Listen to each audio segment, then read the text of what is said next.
자, 채권 플로우 시간입니다. 오늘은 주중에 채권 시장 동향에 대해 좀 자세히 좀 알아볼 텐데요. KB증권 리서치본부의 박준우 연구원입니다. 연구원님 안녕하십니까? 네, 안녕하세요. 네. 자, 오늘 입니다. 현재 채권 시장 동향 어떻게 읽고 계십니까? 네, 채권 시장 변동성이 굉장히 큰 상황입니다.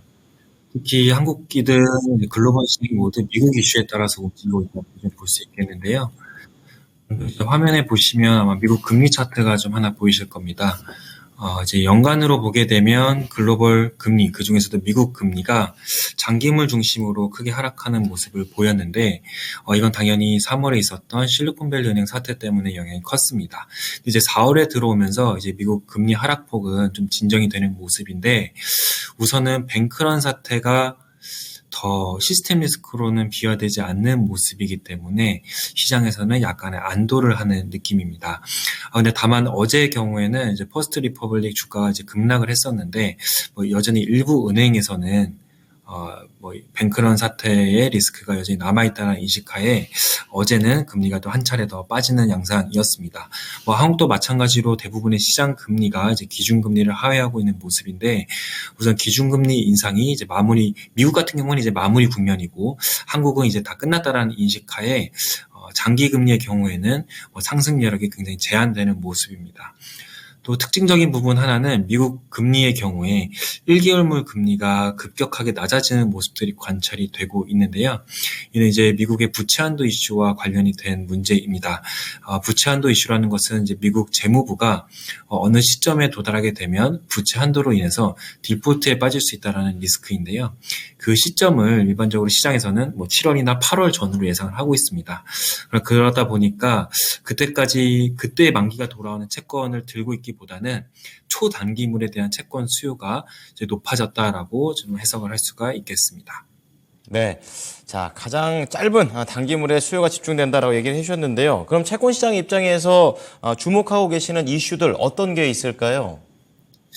네, 이번 주에는 중요한 경제 지표들이 발표될 예정입니다. 인플레이션 지표가 바로 그것인데, 인플레이션 지표가 중요한 이유는 연준의 통화정책 5월 FOMC에서 이 인플레이션 지표들이 어떻게 발표되는가에 따라서 향후의 톤을 크게 결정할 것으로 예상을 하고 있기 때문에 그렇습니다. 현재 연준은 인플레이션 을 굉장히 중요하게 생각을 하고 있고, 특히 고용보다도 이제 물가 지표에 촉각을 곤두세우고 있는데, 이번 주 금요일에 3월 PC 인플레이션과 1분기 고용 비용 지수 ECI라고 하는 데이터가 이제 발표될 예정입니다. 이제 그림에서 보시는 것처럼 이제 PC 인플레이션, 그 중에서 에너지와 식료품 가격을 뺀 이제 근원 PC 인플레이션의 경우에는 전월비 기준으로 2월 달에 약 0.3% 정도를 기록을 하면서 시장의 예상치를 오랜만에 하회하는 모습들을 이제 보여줬습니다.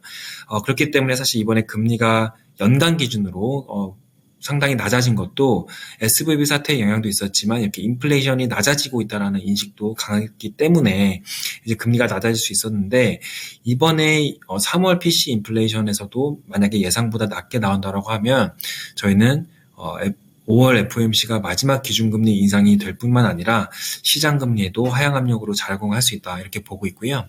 같은 맥락에서 분기 기준으로 발표되는 1분기 고용 비용 지수도 굉장히 중요할 것으로 생각을 하고 있습니다. 특히 이번 데이터들은 SVB 사태의 여파가 조금씩은 담길 지표들이기 때문에 조금 더 시장의 임팩트가 클 거다, 이렇게 좀 생각을 하고 있습니다. 네. 자, 중요한 이슈 포인트 좀 정리를 좀 해주셨습니다. 그렇다면 이제 앞으로 미국 금리와 관련해서 장기 쪽에 대한 전망 어떻게 갖고 계십니까? 네, 방금 말씀 한번 드렸는 대로 저희는 미국 기준금리의 경우에는 5월에도 한 번 더 인상을 할 것으로 예상을 하고 있고요. 다만 이제 미국의 장기금리, 예를 들면 10년물 금리의 경우에는 꼭 기준금리 방향과 일치하지는 않습니다. 특히 이렇게 기준금리 인상이 막바지 국면에 진입하게 되면 10년물 금리는 단순히 기준금리보다도 향후의 전망을 더 많이 반영을 하면서 오히려 하락할 수도 있습니다. 저희는 10년물 금리가 5월부터는 더 하락할 수 있다라고 좀 보고 있는 입장입니다. 특히 10년물 금리가 하락하는 이유는 인플레이션이 예상보다 크게 높아지지 않는 상황에서는 앞으로 이번 은행 사태를 계기로 신용 긴축의 여파가 이제 확대될 것으로 생각을 하고 있습니다. 신용 긴축이라는 것은 은행들이 대출을 줄이는 그런 효과들을 의미하고요. 은행들이 대출을 줄이게 되면 당연히 경기 둔화 그리고 인플레이션 하방 압력이 커지기 때문에 장기 금리도 하락할 수가 있습니다. 특히 최근에 미국 10년물 금리가 밀접한 관련을 보이는 지표들은 5월에 기준금리를 인상을 하거나 연내 동결하거나 올해의 이슈보다는 내년에 얼마나 많이 인하를 할 것인가에 굉장히 민감하게 반응을 하고 있습니다. 근데 저희는 말씀드린 것처럼 기준금리를 한 번 더 올리고 동결한다고 하더라도 이 신용 긴축의 여파가 커질 것이기 때문에 향후 인하폭은 연준이 생각하는 것보다 더 클 수 있다고 생각을 하고 있습니다. 저희는 100bp 이상의 인하를 예상을 하고 있고요. 그렇게 된다고 하면 10년물 금리는 하향 안정이 좀 예상이 됩니다.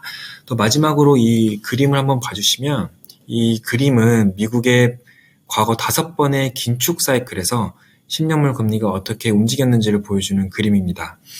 이 가운데 빨간색 수직 점선으로 표시된 부분이 각 사이클별로 마지막 기준금리 인상 시점인데 사실 기준금리 인상이 끝나기 전에는 사이클마다 먼저 하락하는 경우도 있고 반등을 하는 경우도 있고 굉장히 혼조세를 많이 보입니다. 다만 5번의 과거 사이클에서 나타났던 공통적인 현상은 마지막 기준금리 인상이 끝나고 나면 장기금리는 추세적으로 하락을 했다는 점이고 저희는 미국 기준금리 마지막 인상이 5월이라고 보기 때문에 5월부터는 10년물 금리가 더 하락할 수 있다라고 전망을 하고 있습니다. 네, 하향 안정화될 것을 전망하시는군요. 잘 알아보도록 하겠습니다. 감사합니다. 네, 감사합니다. 네, 오늘 채권 플로우는 KB증권 리서치본부의 박준우 연구원이었습니다.